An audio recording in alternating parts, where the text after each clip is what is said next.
Aye, ahoy there, matey. Welcome aboard the world of boating. Please stand clear of the doors. Por favor, manténganse alejado de las puertas. The radio show devoted exclusively to the boating lifestyle. You're gonna need a bigger boat. Brought to you by worldofboating.com, your internet portal for the boating enthusiast. I was just looking into buying a boat of my own. Call World of Boating toll-free now at 1-8888-28-BOAT. That's 1-888-828-BOAT. And welcome.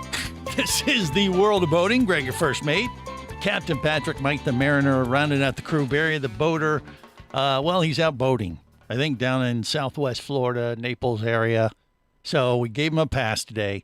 Actually, we just had enough of him. And we said, get the hell away from us and give us a break. So we'll take it and manage without him today. However, Mike the Mariner is out on the water as we speak, as you can plainly see on YouTube and Facebook Live and Twitch and all our video streaming device channels today. And it looks like this is a previous video you're showing right now, Mike, I assume. No, that's live. No, it's live. That's what? Live. Really? Live. Wow. Yeah, that's this impressive. Is me, see? That is awesome. Is me. It really is him. I'm live. How about this that? This is me. That is an impressive shot there. This almost looks semi-professional.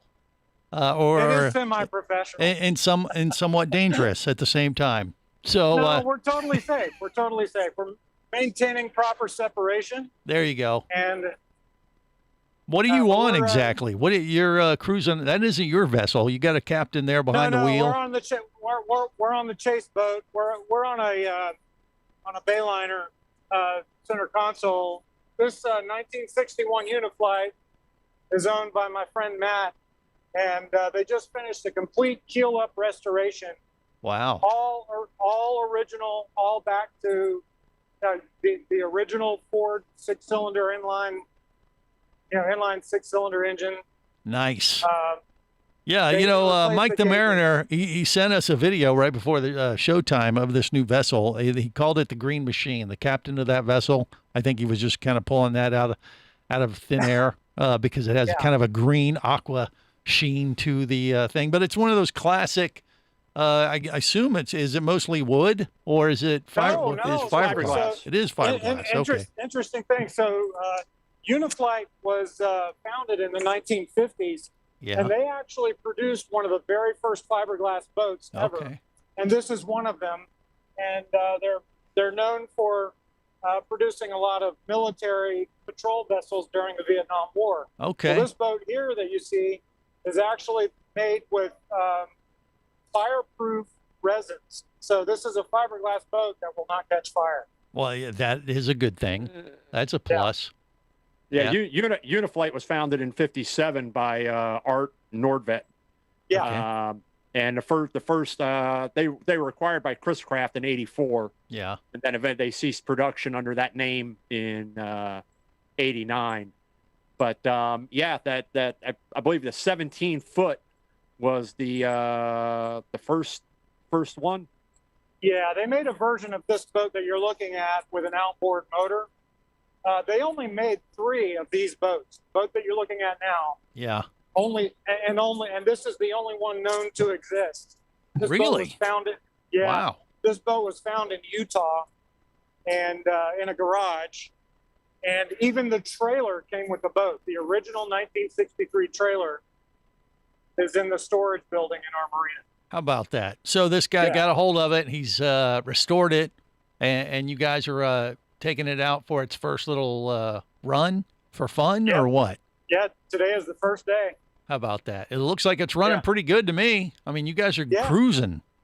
I drove it earlier. I drove it up to the restaurant we just left, and it's funny, modern boats are so responsive. This boat, you turn the wheel 2 revolutions to the left before you start to get rudder authority. But right. Classic. But it is a that's a straight shaft or a V drive. No, it's straight shaft, just like a ski nautique. It's a straight shaft. Yeah, so your rudder and your prop aren't turning as one like with an out drive. So yeah, you're going to be a little delayed there. Plus, it's probably not power steering. No, No, Yeah. there's power nothing on that boat. Right. But it's all about Yeah. the vibe, right? I mean, you cruise around in this thing, you're kind of like in a classic hot rod type of car, aren't you? I mean, that's kind of how it feels. Well, exactly. And if you're, I mean, it even has like an old classic hot rod steering wheel, great big 2-spoke steering wheel. And if you look for the folks that are on Facebook or YouTube, you can see Matt driving the boat with his arm, stuck up on the side sill like he's driving a 57 Chevy. There you go. So he has to be cool. one happy boater today, is my guess. He's a happy dude. Yes. Yeah, for sure. And you feel lucky to know him and to be able to ride with him a little bit, I guess. Is that the case? Yeah. He's going to use this as his dinghy for his main vessel where you are here in Sanford or what? In Florida? Well, the boat I'm on is actually his also. This is his, we're on his Bayliner, 17-foot Bayliner. Yeah. This is actually his main boat. This is just this is going to be a fun boat. You know, it's like driving a classic car, right? Exactly. So he'll just cruise the intercoastal with that thing. If you're like going to a restaurant, a little bar, just a little run around, right? Yeah. Okay. Yeah. And you'll be riding in style. Is this going to attract a lot of boat fluff, you think? Or does he care about that? Well, I don't know. There's boat fluff on there now. Well, I can see. Actually, my girl is the one closest to you. There you go. All right. I'll keep the comments at bay then. Good. Yeah. Good thing it was found in Utah, just for the fact with the dry climate, the dry air probably helped preserve that boat. Yeah, the boat was in fantastic shape when it got here, and I pulled my phone down because we're in a rainstorm. So. Yeah. Okay. But I'll tell you, the boat was in good shape before, but mechanically it was a bit of a wreck. So they decided to do no modifications other than they put a modern fuel tank in it, a modern plastic fuel tank. They replaced some of the gauges, but they went back with the same period gauges. Everything else is restored to original. Wow. How much would something like this cost? Mike, you have any idea? I mean, do you have even ballpark of what he paid for it? He stole it. He stole it. Okay, of course. Oh, yeah, he paid about $6,500 for it. Wow. Oh, yeah. But something like that is a kind of a collectible boat, wouldn't it? Or couldn't it be? Yeah, and I think he put another 65 or 7 into it. Okay. To redo the gel coat, do all the bright work, rebuilt the engine. Mm-hmm. Did all the stuff he needed to do to get it back concourse condition. Yeah. Hey, it looks like there's a Sharknado behind you, by the way, from the video, so be careful. Patrick, is there a market for these type of restored boats? I mean, could he actually turn around and flip this for like 30, 40 grand or what? I don't think 30 or 40 grand, but it's all depends on what somebody is willing to pay for it. Most often you'll find boats like that, somebody who puts that restoration into it, they're probably going to go and show it. Like up in the Mount Dora area, there's a big boat show. You've got the classic boat shows in water where you see a lot of the Chris Crafts and stuff like that, the old wooden boats. But something like that, it's got a certain style. Again, it's one of 3 that was ever produced. That is pretty unique, I would think. It's been restored to at least period correct. If not, because, again, as Mike pointed out, couldn't do all original in regard to the fuel tank, and certain things like gauges just aren't going to be available unless you find one of the other 2 boats. No, they're the correct gauges. They're just new. They're just new gauges, but the same exact gauges type that gauge. came with the boat, but they're new. All right. What was his biggest challenge of restoring this vessel? Mike, what do you think? Really just the mechanical stuff. The boat was in good. It was in good condition. He just froze. His video froze. Or That's a good shot, though. He got sucked up by a Sharknado. Hey, look at that front that they're cruising through.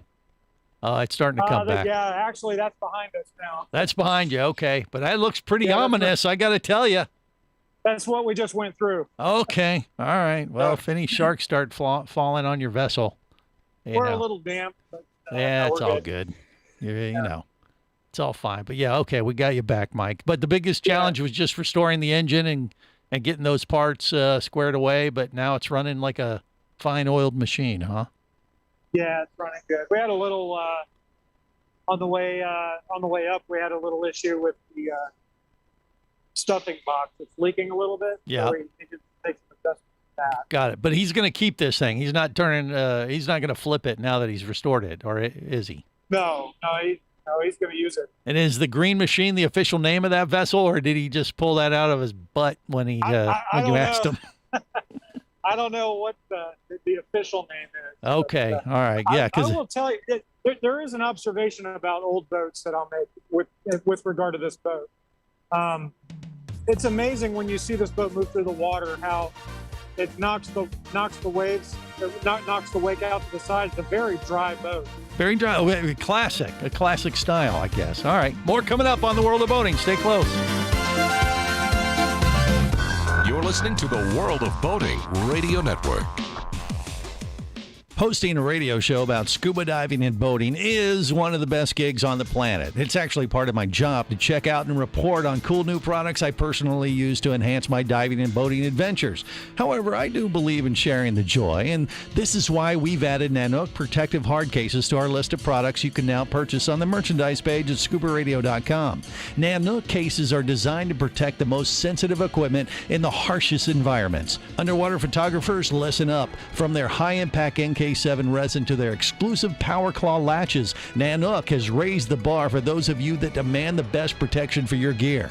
Plus, Nanook protective cases cost less than similar products currently on the market. The company has been around for over 15 years, but it's new to the U.S., so we've made a small number of Nanook cases available exclusively for you at a special introductory price on the merchandise page at scubaradio.com. Go there now and check out Nanook, the evolution of protection.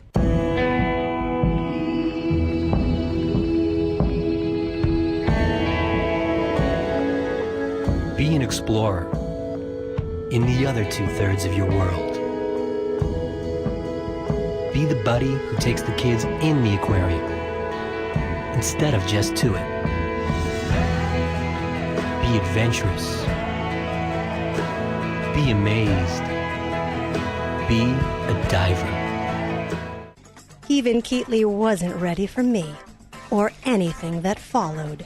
Chased by a police department, led by his ex-girlfriend, and hunted by brain fork-wielding Fijian assassins, it's everything he can do to keep from getting locked up, killed, or worse. Kava Screw is available as an ebook for $2.99 at Amazon.com. Kava Screw. Put a brain fork in him. He's done.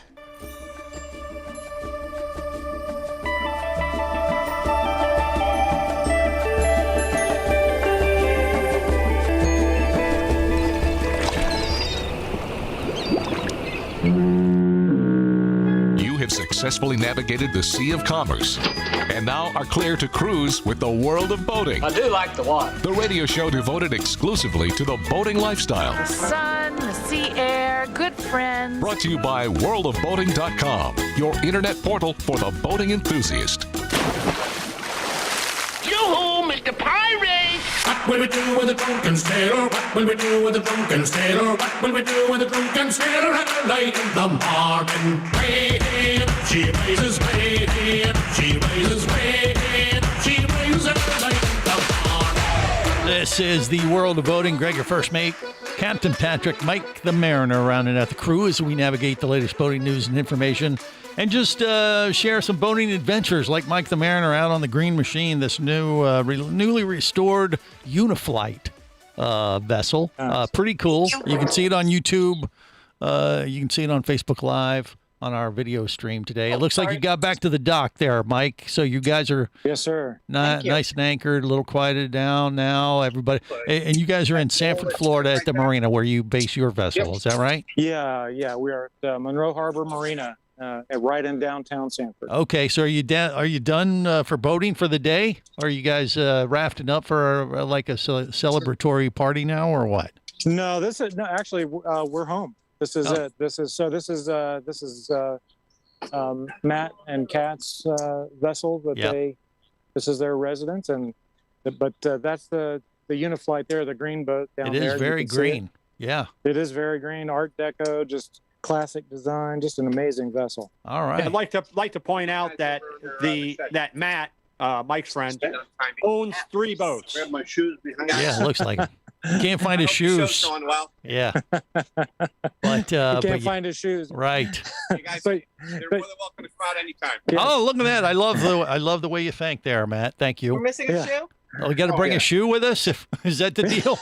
Oh, okay. You have to bring a shoe. All right, So, Mike, Patrick. are you gonna climb, get in the bay liner so you can take some do some live video of the Uniflight? Sure. I'll go over there. All right. Yeah, let me. I want to open up that engine compartment. You do? Okay. Hey, All right, Greg, he wants to check- see the engine. Check out the Yeah. cool thing about that boat. Out of Detroit. Portside Drive. Portside Drive. Wow, look at that. Look, There's some Look at that. chrome in there. Michigan.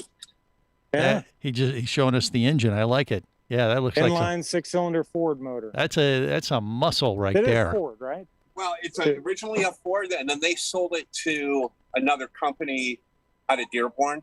And then Ford started producing it for the other company, Yeah. and then the other company was selling it to Uniflight. Okay. Sweet. I love Yeah, the green color. it says Ford on it. I mean, Yeah, I got to say that green color is very unique. There's it's going to stand This is out. on a There's Model no T. question Yeah. like that. Yeah, I mean, Yeah, I mean, and the bright work and the, all the details. The spotlight, everything's original. This is Yeah. all original bright work. How Came about out of that? a barn in Utah. Is How that, about is that that? the is that the original paint? Yeah, that's the original Really? gel coat. Yeah. how about that? Man, Yeah. that was a barn find of all barn finds when it comes to Oh, yeah. boats. Yeah. and Yeah, if you how look did real he find it? closely- If you look real close under the seat down there, you can see the gas tank, the new gas that you put tank. in. Yeah, but how did Matt find this vessel to So, Matt, restore? Matt, how did you find this vessel? I walked up to the top of the dock, and the guy had it up for sale. Yeah, he just stumbled across it. We then walked up there, and the guy had just rebuilt the entire engine. And we're walking around the boat, and he goes, I'm selling it. Are you interested? wow. And the next day we took it out for a ride, and the engine had already been rebuilt. Oh, okay. Obviously, all the detail work, all the paint. We did a little gel coat on the bottom, replaced all the electronics, all the wiring. Yeah. And, obviously put in a new bilge pump to make sure that was working. Yeah. And then refurbished the prop. And you're good all, to go. All the running gears, all the original stuff. Now, it's all when- brass. I got to ask though, hey, did Matt know how rare this boat was when he stumbled across this, Mike, or what? Did you know how rare it was when you? You know, it's interesting. The guy said, well, how many of these are there? And he said, I think there's only 2 Wow. that are still running. And this is one of them. So this was not a mass. I mean, most of the 15, 17, the 19 footers were all outboards. So I think you'd be hard pressed to find an inboard. I think this was kind of the predecessor to what they were planning on doing for the Navy and the Army on their patrol boats. So, Mike, tell him It's he could pretty probably cool. flip this thing for like $1 million if he has only one of 2.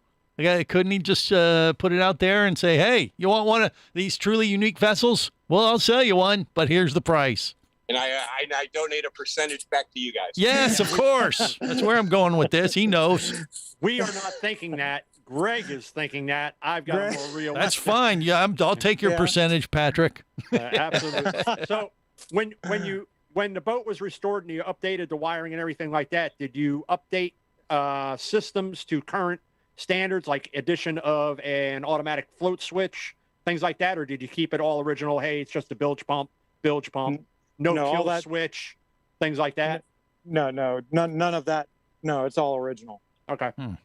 Wow. I'm trying to find a way to put you on speaker so he can hear your question, so I don't have to translate. Well, but- that's fine. Yeah, I think we've covered Translate. it. What are we speaking French? We're cutting into their boat celebratory party right now. So, I mean, Yeah, we're about to open up the champagne shortly. exactly. So start drinking, get socially lubricated, then we'll talk to you some more. How about that? You got it. We appreciate it. You guys have a great day. Love your show. Oh, thank you. Thank you. Yeah, there. See, that's one happy boater. You can tell. He just had his first outing on his newly restored vessel.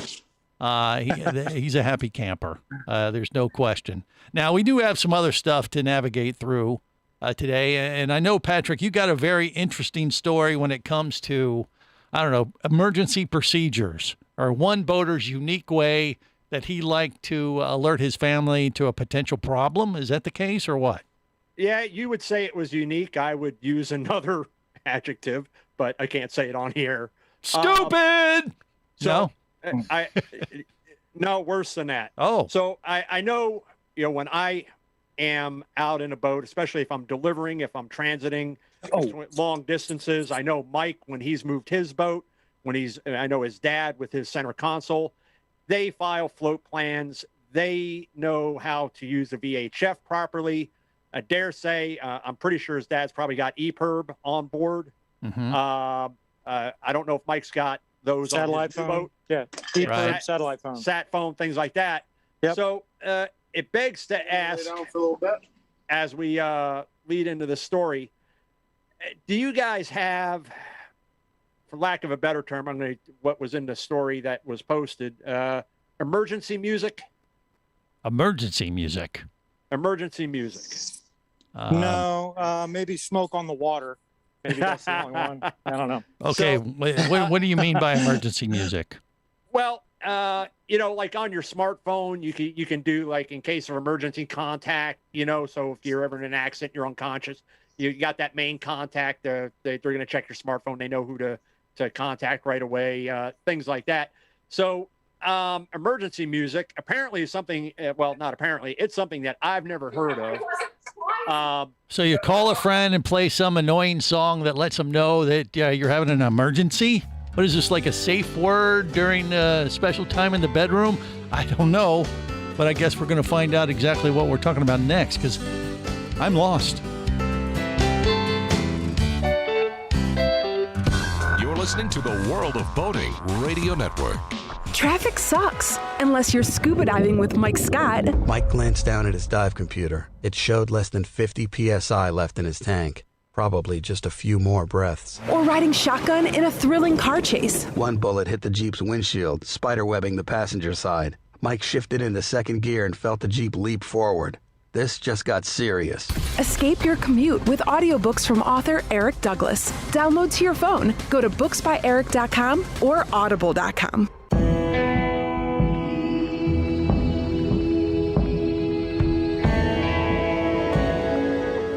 Be an explorer in the other 2/3 of your world.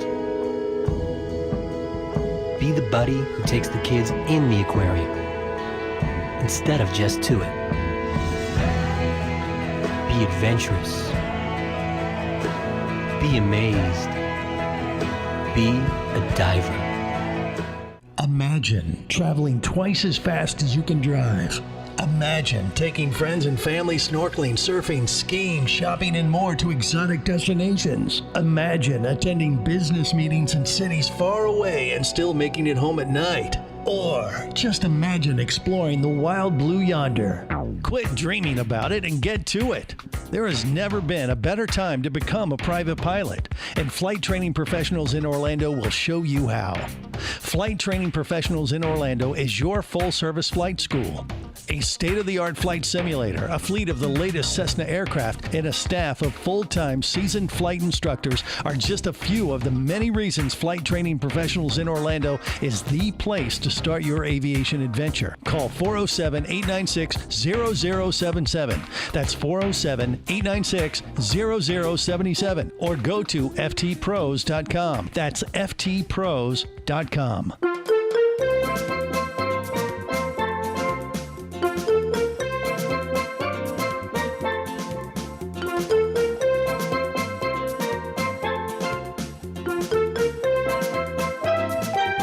Okay, I think I get it now. When I hear that song, that means I have to get in front of the microphone and out of the restroom as quick as possible. Otherwise, we're going to have some dead air on the World of Boating. That is your definition of emergency music.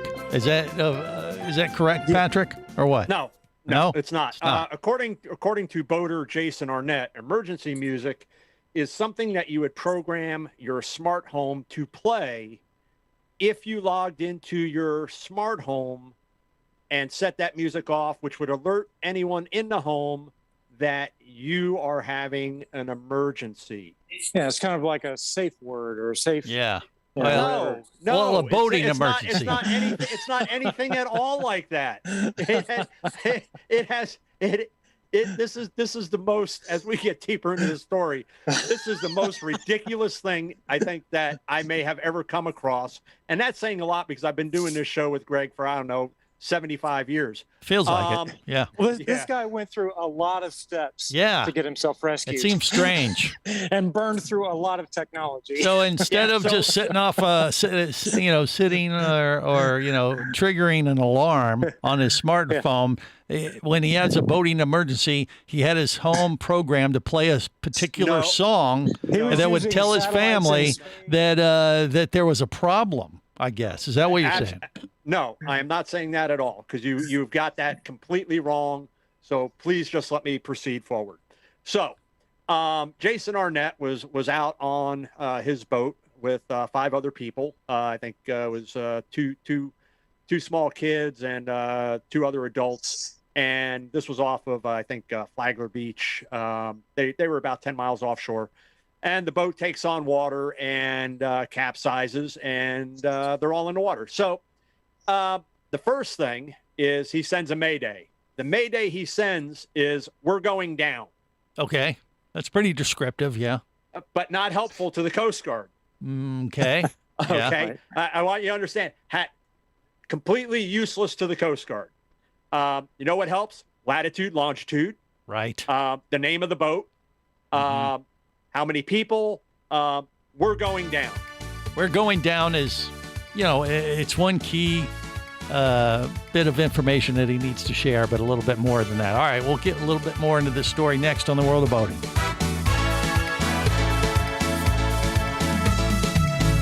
You're listening to the World of Boating Radio Network.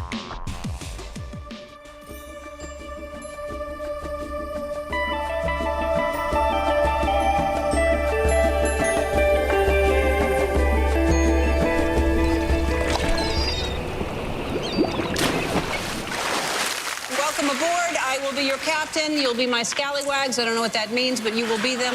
And here's how we play. Thank you for your attention and welcome aboard. Let's go. This is the World of Boating. Greg, your first mate, Captain Patrick, Mike the Mariner, rounding out the crew. All right, so let me set this up one more time. This guy has a boat. His boat's going down on a boat outing that goes awry. He alerts the Coast Guard with a signal saying, "I'm going down," but then some alert or some a program he has set up calls his smartphone or triggers an alarm on his smartphone and on his smart home and starts playing a song at his house. And this is supposed to tell his family that he's having a boat emergency. Is that correct? You're about 25% correct. Okay. So, step number 2. So they're in the water. He gets his smartphone. He tries calling his wife on his smartphone, but his fingers are too wet. And of course his phone is wet. Yeah. Then he tries using Siri to call his wife, but she doesn't answer. Then he logs into his smart home. Granted, he's 10 miles, doesn't think about calling the Coast Guard, doesn't think about, calling the police, any other emergency services. He then logs into his smart home, and apparently Jason Arnett has, "Hey, I'm having an emergency" music programmed in his smart home. If you had a smart home, what emergency music would you have, Greg? I don't have one, so that's why I said if you did. I've never really thought of a song that would be an emergency song. Yeah, because you're intelligent and you would never do something so stupid. Well, thank you for that. That's the first time he's ever called me that, actually. I think you need to have him many times, just never to you personally. Yeah, okay. This is being recorded, right? Right. I got that on tape. Yeah. Okay. This guy's emergency music to alert his family that he's having an emergency doesn't tell his the emergency song doesn't let his family know what kind of emergency or where he is. Just, "Hey, I'm having an emergency." His emergency song is the Humpty Song. The Humpty Song, which goes, yes. What? How does that go? I don't know. I think it's some kind of pseudo rap. I think you have to have "Smoke on the Water" as your emergency song. Yeah, well, that would make a little more sense. Should never. You do not, under no circumstances, should you have an emergency song. Well, if you're going to have one, that would be the one I would pick over the Humpty. What is the Humpty Dance? Is that the one you're? Is that the song? I don't know. You got to find the song. I want to hear the song now. Well, you're there in the studio. I'm not. So the Humpty Song starts playing full blast throughout the home. It wakes up his 17-year-old son, and we all have, well, that couldn't have worked out. It wakes him up and he starts dancing. Now his 17-year-old son is really PO'd because he got woke up by the Humpty Song. Wow. Full blast. Yeah. And he proceeds to start to turn off the music in the house because the last thing he's thinking about is Dad's having an emergency. All he knows is I got woke up out of my 20-hour sleep for the day. And then I guess the wife, he lets his mom know, and they go through the motions of trying to find him. Fact of the matter is, it was another boater that found them. It wasn't the Coast Guard. And it just goes to, these are multiple steps that are all predicated on, one, your smartphone or your smart device being operable when you're sinking or you're in the water, versus having an EPIRB or a handheld VHF or sending a proper mayday. All the obvious things that most boaters understand. And if you're going to rely on an emergency song, for God's sake, make sure your kid knows what song is the emergency song, so he's just not annoyed by the fact that you're playing some idiot rap song from the 90s. When you look into this, if you look at this story on the World of Boating Facebook page, which I strongly advise you do, or the worldofboating.com website, the picture that is there shows 5 of the 6 people. The 6th person is not visible. Why? Guess who's taking the picture? Yeah, really? Guess who's taking the picture? How much of an emergency was this? Because the picture was attributed to Jason Arnett, so I can only assume that he floated away from the capsized boat to take a picture of his 5 passengers on top of the overturned hull of his boat. God. You got to be kidding me. I just, and the thing is, we laugh about it, and we're making some fun, but it highlights. I mean, this could have been really tragic. Fortunately, I see they all had life jackets, but again, it could have been. This story could have had a much different ending had these other boaters not found them, and it just highlights that if you're going out, especially offshore, have the proper equipment, know how to use it properly, know how to send a proper mayday. Have a better emergency song than the Humpty song. No, don't have an emergency Make song. sure everyone knows what it is. If your rescue plan is to log into your smart home and play the Humpty Song, yeah, I mean, you got this a guy, problem. like I said earlier, this guy burned through a lot of technology to get rescued. I mean, he was using satellites in space. I know, and cellular it phone towers. Yeah, and it didn't even help him because it was another boat that found him. Right. So he went through all these things, and it really didn't play out to his rescue. It was just by the grace of God that this other boater, saw them and was able to come over. And if you've been out on the water long enough, especially offshore, and it looked like it was a fairly calm day 10 miles out. But you get a mile away from somebody that's overturned. Mm-hmm. It gets really, really, you think, a mile on land, that's not too far. On the water, it's crazy how difficult it is to see something like that from just a mile off.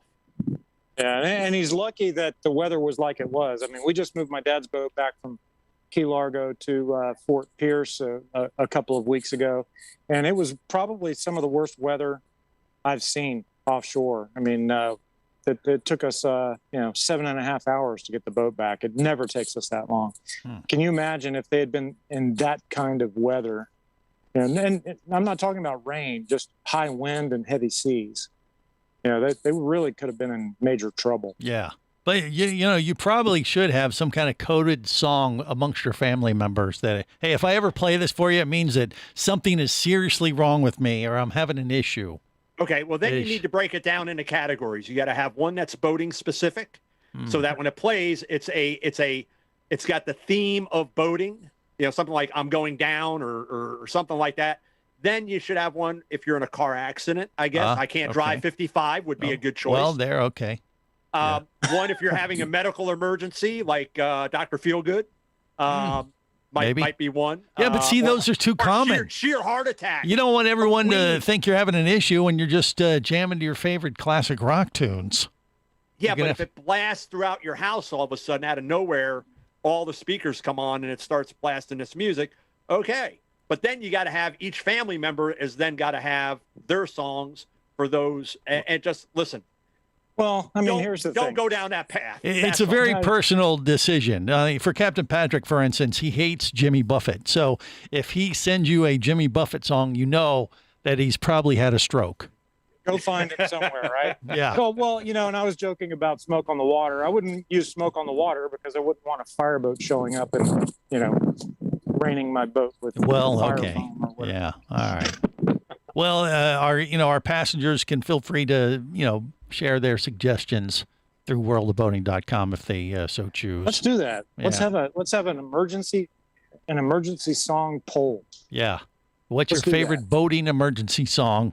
Share it with us. And all of our listeners are far too intelligent to even have ventured down this path of, hey, you know what sounds like a really good idea? Let me create an emergency song if I happen to be out boating and there's an issue so that I can log into my smart home unless I don't have a smart home.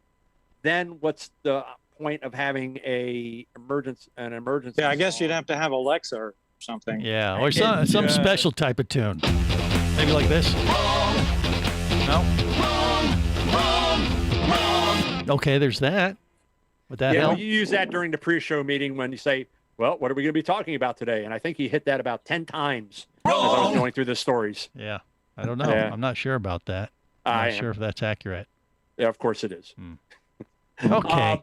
Anyway, the story, of course, had a happy ending, if you will. They were all rescued and safe, but I think it highlights for those of us with just a modicum of intelligence, especially when it comes to boating. And look at the bright side. We did that entire story, and not once did I have to play the Humpty Song. You are welcome. And remember, this is the world of boating.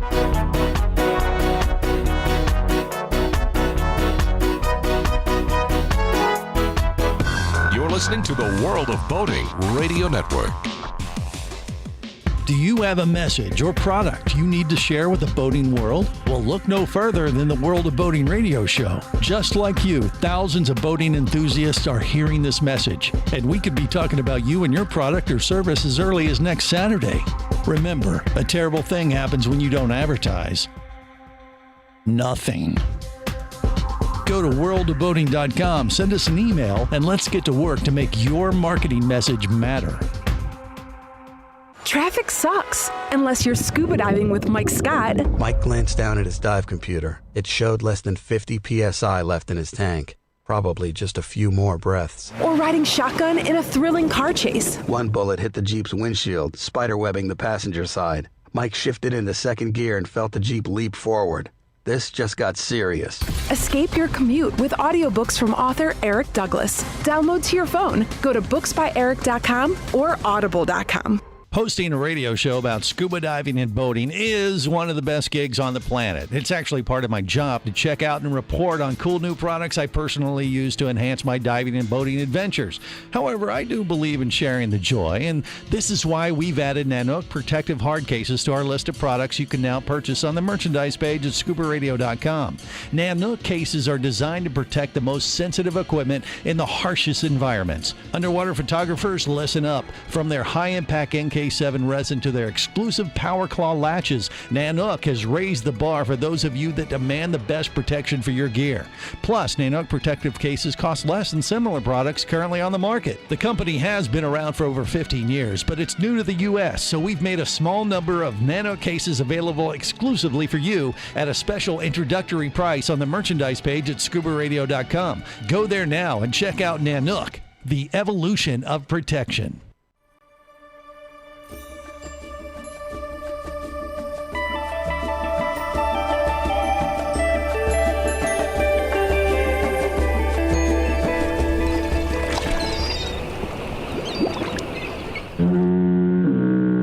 You have successfully navigated the Sea of Commerce and now are clear to cruise with the world of boating. I do like the water. The radio show devoted exclusively to the boating lifestyle. The sun, the sea air, good friends. Brought to you by worldofboating.com, your internet portal for the boating enthusiast.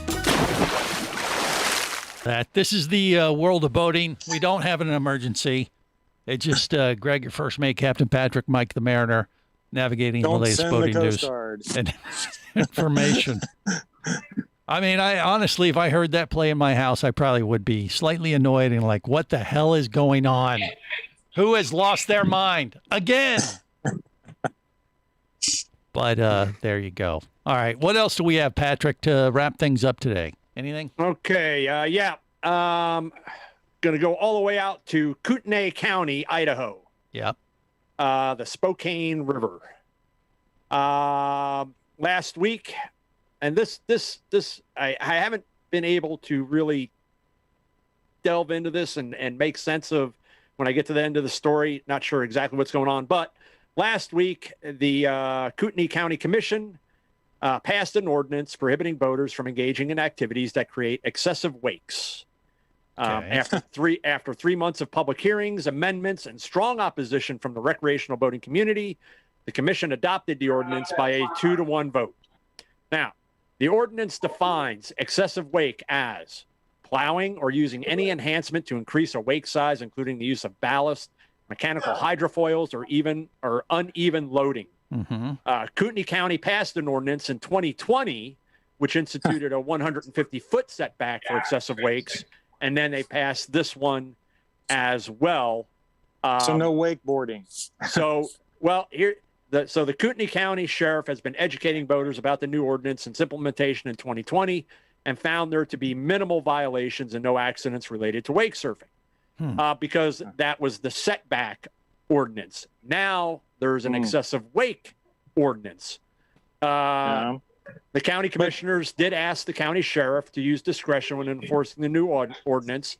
Now, here's the part that that kind of confuses me, because you would think property owners would be happy about this because the large wakes that are created aren't affecting their docks, their boats that are moored, or their shoreline. But several local property owners affected by the ordinance have filed a lawsuit against the commission to overturn the ordinance. Well, they probably have ski boats. Maybe. And those wakeboard boats have ballast tanks in them to make their wakes bigger so you can wakeboard more effectively. That's the whole... Well, not only do they have ballast tanks, because the manufacturer I work for, we produce some of... there's variations of models that are surf boats with the forward-facing drives. So not only do you have internal ballast tanks, but you also have trim tabs, which really aren't trim tabs, they're surf tabs. Right. Ours are supplied by a company called WakeWorks, and these are designed to shape the wake. Exactly. So not only you're getting, not only are you getting the boat lower in the water to displace more, but then the wake that's created with the use of these tabs, these things are mechanical works of art, if you will. And based on the new systems, which whether you're powered through a Garmin or something from Murphy, where you can set your speed, you can also really kind of design, for lack of a better term, the wake that you want. You can set the tabs to be at a certain angle, running at a certain speed. Well, they have all sorts of settings for competitions. They're all official. They're measured. They have to have an exact shape, all those things. So where is this thing going? Make your wake bigger. So where's it going with this, Patrick? So what are they going to do? Wake surfing, wakeboarding, it's not going away. It's been the new thing for quite a while now. So it's kind of the new thing. So it really comes down to, in these areas that are affected, is it too much government interference, or is it not enough when it comes to regulating?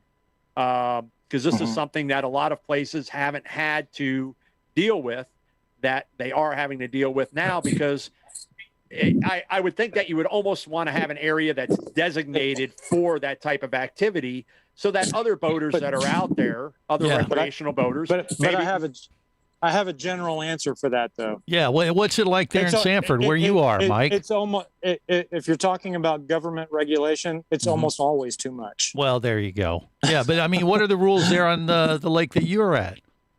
Oh, there's no rules out there. Well, they have no wake. They have no wake zones. Right. There's near the marina, near the bridges coming into the marina, and there's anywhere there's a fuel dock, it's a minimum speed zone, not necessarily no wake. But there are several of those zones along this river, and there's only one area I can think of where people regularly ignore it, and that's up in the DeLand area. And usually it's a rental boat or something going through, where someone doesn't realize what they're reading on the sign, apparently. Right. Yeah, I've seen them in your area, the Boat Tree Marina there on the other side of the bridge. People coming out of that long run, and either they ignore the minimum wake sign, or they just blast on through. Well, yeah. I mean, they think it's all the boats are in trees, so they're like, a little extra wake won't bother them. I'm just playing devil's advocate, maybe. Maybe we should play the Humpty Song instead. You think, Patrick? No. Okay. No. All right. Never Then again. We'll just wrap it up then for this week's edition of The Big Show. Till next time, remember, whether it's sail or motor, life is better as a boater. Safe boating, everyone.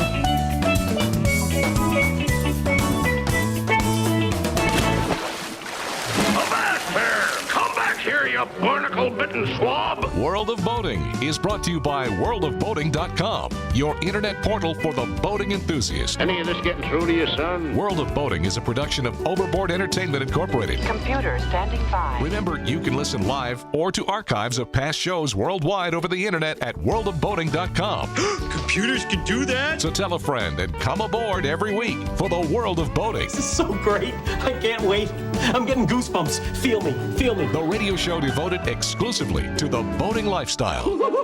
TTFN, ta-ta for now. The opinions you just heard on the World of Boating are those of the hosts, callers, and guests. They are not necessarily those of any station or network, its management, or advertisers. What are you being such a weenie for? While on the water, your safety and the safety of many others depends on you. So boat smart and operate your vessel only after receiving the proper training and instruction for your area. There is a fine line between genius and madness. Have any questions or comments? Feel free to do so via the web at worldofboating.com.